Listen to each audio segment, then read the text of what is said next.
Well, despite 5 interest rate hikes in 2023 and cost of living pressures, house prices rose by 5.5% across the country last year.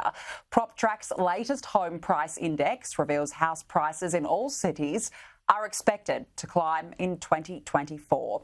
Joining me now live is PropTrack economist and report author Anne Flaherty. And thank you so much for joining us. What does this report say about home price growth last year?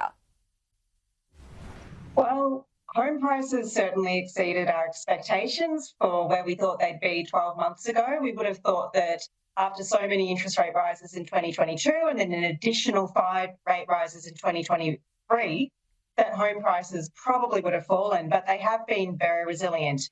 What we have seen, though, in December is that rate of growth has slowed significantly, and nationally home prices were actually steady over December.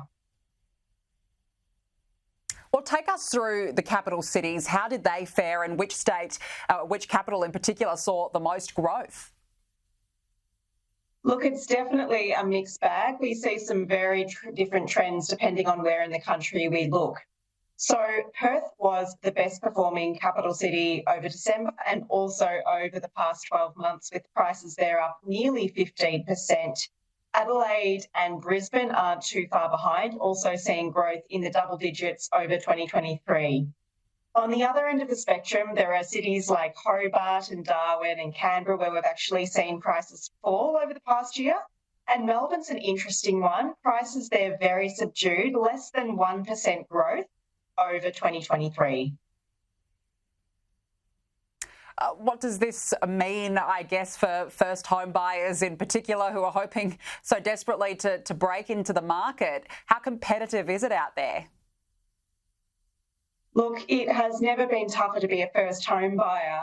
The average amount that a buyer can borrow is down about 30% after 13 interest rate rises, but nationally property prices are actually sitting at new peaks. And in some markets, for example, Perth, Adelaide, Brisbane, those peaks are well above where they were. What we're seeing, though, is that more first home buyers are starting to compromise on the kinds of homes they're looking for, whether that's buying a unit rather than a house or living in an area that's a little further away from their ideal suburb. I think this is one of the reasons why many of the fastest growing suburbs around the country and in all markets have been those more affordable suburbs. We're seeing more first home buyers priced out of other areas, and instead they're looking to these more affordable corridors, which is increasing demand. And just finally, Anne, what's the outlook for this year? Look, we do think property prices are probably going to continue to rise in 2024. The interest rate environment is predicted to be a little more stable. There is the chance that we may see another rate rise in February, depending on what the inflation data looks like. But overall, we do not expect to see interest rates increase a further 5 times.